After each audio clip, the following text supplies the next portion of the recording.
আলু চিপস দেখাবো লাঠি দিয়ে তৈরি করে, যেভাবে হোটেলে খাওয়া হয় অনেক দাম দিয়ে, বাসায় যদি এভাবে বানানো হয় তাহলে বাচ্চারা অনেক মজা করে খায়।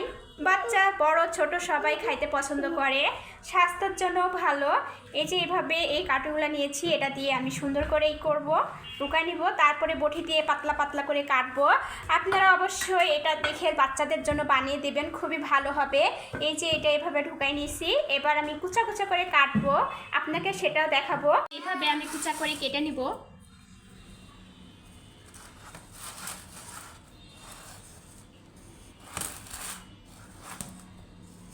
এরকম পেঁচায় পেঁচায় কেটে নেবেন আপনারা।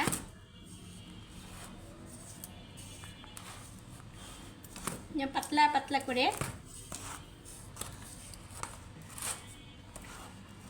আলুগুলো আমি এভাবে করে নিয়েছি। এবার আলুগুলো দিয়ে আমি মশলাগুলো লাগাই রাখবো, আপনাদের দেখাবো কি কি মশলা দিতেছি।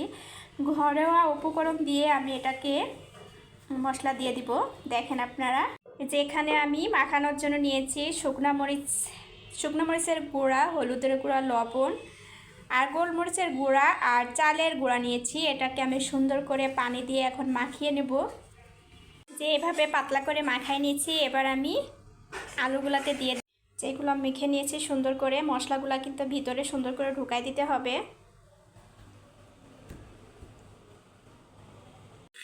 যে আলুগুলো আমি এভাবে ভেজে নিব। আমার আলু ভাজা হয়ে গেছে, দেখেন কেমন হয়েছে, কালারটা কিন্তু অনেক সুন্দর। প্রথমবার বানিয়েছি, কেমন হয়েছে আপনারা কমেন্ট করে বলবেন। আমার ছোট্ট পেজটাকে আপনারা সবাই ফলো দিবেন। অনেক সুন্দর হয়েছে দেখেন আলুটাকে।